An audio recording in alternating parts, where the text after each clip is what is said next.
प्रिय विद्यार्थियों, आइए आज पढ़ते हैं उत्तर प्रदेश माध्यमिक शिक्षा परिषद प्रयागराज के कक्षा 10 के हिंदी विषय के अंतर्गत राम नरेश त्रिपाठी जी द्वारा रचित स्वदेश प्रेम शीर्षक काव्य के आज के अवतरण को। आइए पढ़ते हैं। आज हमने अवतरण चुना है 7वां। इसे देखिएगा, वाचन किया जा रहा है। निर्भय स्वागत करो मृत्यु का, मृत्यु एक है विश्राम स्थल। जीव जहाँ से फिर चलता है, धारण कर नौ जीवन संबल। मृत्यु एक सरिता है जिसमें श्रम से कातर जीव नहा कर, फिर नूतन धारण करता है काया रूपी वस्त्र बहाकर।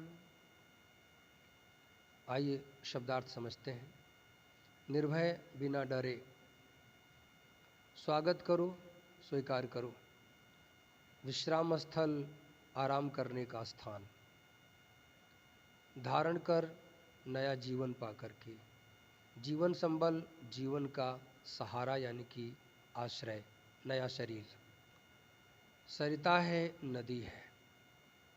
श्रम से, मेहनत से कातर, थका हुआ जीव अर्थात जीवात्मा नहाकर, स्नान करके, फिर पुनः नूतन नए धारण करता है, स्वीकार करता है काया रूपी, शरीर रूपी वस्त्र, वस्त्रों को बहाकर, त्याग कर। अब आइए इसकी व्याख्या समझते हैं। संदर्भ के लिए आप इसके पहले के वीडियो देख लीजिएगा, प्रसंग समझिए। प्रस्तुत पद्यांश में त्रिपाठी जी ने मृत्यु को सुखद और एक नए जीवन का आधार बताया है और मृत्यु से ना डरने का संदेश दिया है। व्याख्या समझिए।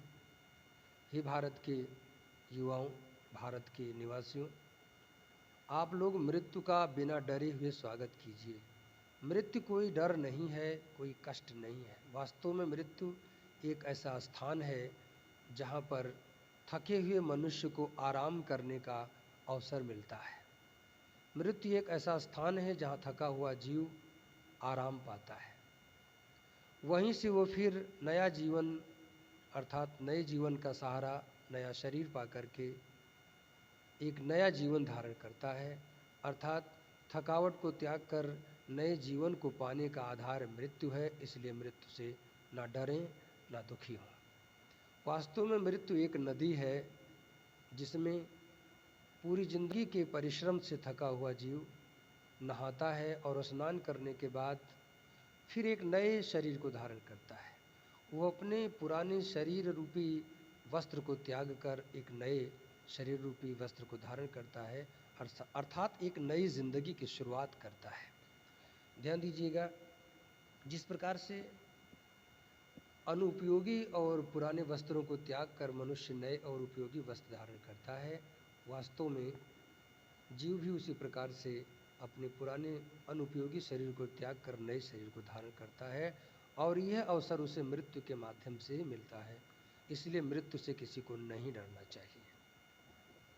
ध्यान दीजिएगा, व्याख्या 2-3 बार देख लीजिएगा, समझ में आ जाएगी। आशय समझने का प्रयास करें, बहुत लंबी व्याख्या की आवश्यकता नहीं है। आइए काव्य सौंदर्य समझते हैं। तो रस, वीर, छंद 16-16 मात्राओं का एक मात्रिक छंद और अलंकार। विश्राम स्थल, विश्राम का एक स्थान। ये यहाँ पर एक अलंकार की बात करें तो स्वभावोक्ति अलंकार है, क्योंकि निश्चित रूप में मौत होनी है। और मृत्यु एक सरिता है। अगर ये लाइन अंडरलाइन होती है तो मृत्यु को सरिता यानी नदी का रूप ही बता दिया गया है, रूपक अलंकार है। इसी प्रकार से काया रूपी शब्द में भी रूपक अलंकार है और बाकी दृष्टांत अलंकार है। भाषा शुद्ध खड़ी बोली, शैली प्रवाहमयी, गुण ओज और शब्द शक्ति व्यंजना। ध्यान दीजिए, मृत्यु को विश्राम स्थल क्यों कहा गया है, ऐसा पूछा जाए तो आप बताएंगे कि पूरी जिंदगी कष्ट इत्यादि सहने के बाद व्यक्ति जब मरता है तो उसे आराम मिलता है।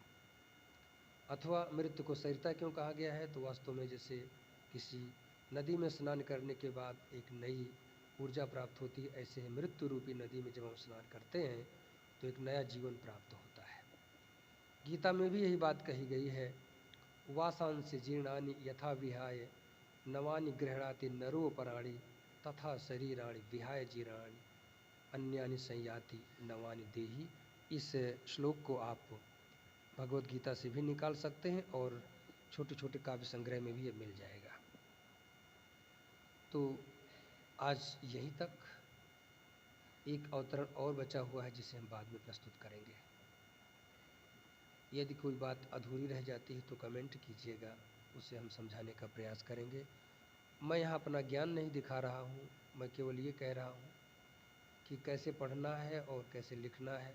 यदि मेरे छोटे से प्रयास से आपके अंक में वृद्धि होती है, आप देश के लिए कुछ करना सीख जाते हैं, सच्चे देशभक्त या सच्चे मानव बनते हैं, तो हमारा प्रयास सफल होगा। धन्यवाद। शुभम भूयात्।